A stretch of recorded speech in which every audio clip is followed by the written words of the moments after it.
Vamos a estudiar ahora la integración numérica. Supongamos que queremos calcular un área determinada, la cual puede ser identificada como el área bajo la gráfica de una función definida en un intervalo cerrado AB, si f de x es mayor o igual que 0. En este caso, sabemos que se puede calcular como la integral de a a b de f de x de x. Más aún, si la función es continua, el problema tiene solución. Los teoremas fundamentales del cálculo nos dicen que si f es continua en el intervalo cerrado a, b, entonces existe una función f mayúscula primitiva de f minúscula en dicho intervalo. Es decir, f mayúscula es derivable en el intervalo abierto a, b y es tal que f mayúscula prima es igual a f minúscula en el intervalo abierto a, b. Y además, la integral de a a b de f minúscula de x es igual a f mayúscula de b menos f mayúscula de a. Sin embargo, f mayúscula puede ser tan complicada que no podamos encontrar los valores numéricos de f mayúscula evaluada en b y de f mayúscula evaluada en a. Por ejemplo, sabemos que f mayúscula de x se puede definir como la integral de a x de f de minúscula de t de t. Los métodos que vamos a estudiar sirven para dar valores aproximados, lo cual en ocasiones resulta muy útil. Muchas computadoras usan alguno de estos métodos para calcular las integrales definidas. Veamos el primero de ellos, integración por rectángulo. Supongamos que tenemos una función f definida en un intervalo cerrado a, b y además continua. Para encontrar el valor aproximado de la integral de a a b de f de x, vamos a dividir el intervalo cerrado a b en n subintervalos iguales de longitud de menos a sobre e. Es decir, vamos a tomar una partición P igual. El primer elemento de la partición, recuerden que es el extremo izquierdo del intervalo, entonces tenemos A, luego x1, x2, hasta xn. Paren el video y digan xn a quién debe de ser igual.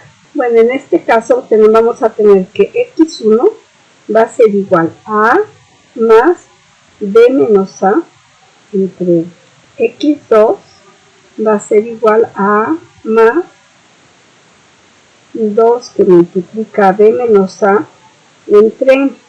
Y así nos vamos hasta xn, que va a ser igual a más n que multiplica a b menos a entre n. Es decir, esto es igual a b. Entonces, tenemos un número finito de puntos. Además, el primer elemento de la partición es a, el último elemento de la partición es b.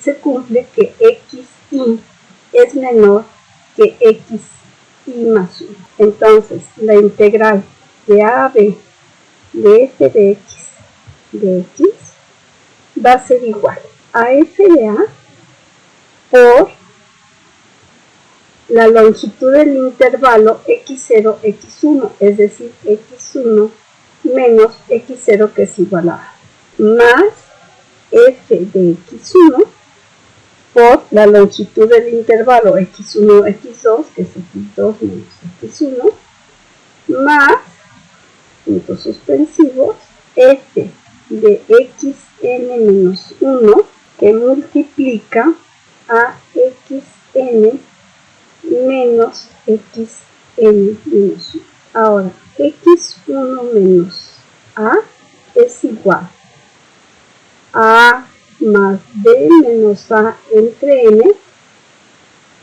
menos a. Es decir, esto es igual a b menos a entre n. La integral va a ser igual a f de a por b menos a sobre n más f de x1, x2 menos x1 también es igual a b menos a entre n, entonces tenemos b menos a entre n más puntos suspensivos más f de x n menos 1 por b menos a entre n. Factorizando b menos a entre n, tenemos que esto multiplica a f de a más f de x1 más puntos suspensivos hasta f de x n menos 1. Y ahora vamos a sustituir el valor de x1 hasta xn menos 1, y entonces esto nos queda b menos a entre n que multiplica a f de a más f de a más b menos a entre n más puntos suspensivos más f de a más n menos 1 por b menos a todo entre n. Esta última expresión representa la suma de las áreas de los n rectángulos que tenemos aquí, todos de base b menos a entre n. Cada uno de ellos tiene esa misma base. Y la altura es f de a más b menos a entre n, así hasta esta de aquí, que va a ser f de a más n menos 1 por b menos a entre n. Una expresión análoga a la anterior es la siguiente. Es b menos a entre n que multiplica a f de a más b menos a entre n más puntos suspensivos más f de b. Es decir, vamos a tomar la altura de los rectángulos a partir de f de x1 hasta f de xn, que es f de b. Veamos ahora la integración por trapecios. Este método consiste en considerar n trapecios de la siguiente manera. En la figura vemos cómo se toman los trapecios. En esta ocasión vamos a utilizar la misma partición que en el caso anterior. El área de un trapecio es un medio que multiplica a la base mayor más la base menor por la altura. Así, el área del 10º trapecio va a ser igual a la base mayor, que entonces va a ser f de x menos 1 más la base menor, que es f de x por la altura, que es esta longitud, que va a ser x menos x menos 1 sobre 2. Así, la integral de a de f de x va a ser aproximadamente igual a la suma desde i igual a 1 hasta n de f de x y menos 1 más f de x y entre 2 por x y menos 1. Ahora sabemos que x y menos 1 es igual a b menos a entre n.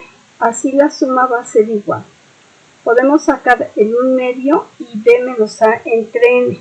Entonces nos queda 1 medio por b menos a entre n.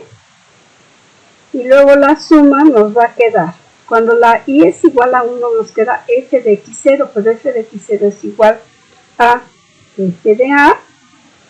Después nos queda más f de x1. Cuando la i es igual a 2, entonces tenemos más f de x1 más f de x2 más y así nos vamos hasta f de xn-1 más f de xn-1 más f de b.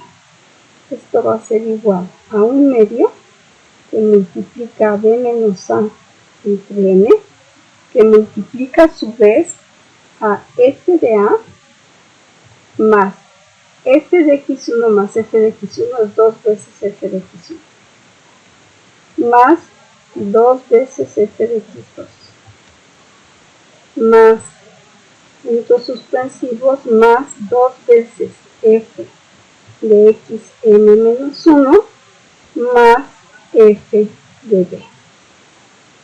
Ahora, esta última suma la podemos escribir como un medio de b menos a sobre n que multiplica a f de a más f de x1 más puntos suspensivos más f de xn-1 más b menos a sobre n que multiplica a f de x1 más f de x2 más puntos suspensivos más f de xn-1 más f de b. Observamos que cuando la n tiende a infinito, cada uno de los sumandos, este de aquí y este de acá, tienden a la integral. Entonces esto es igual a un medio de 2 veces la integral de a b de f de x, que a su vez es igual a la integral de a b de f de x de x. Por lo tanto, entre más grande es n, mejor será la aproximación del área bajo la curva.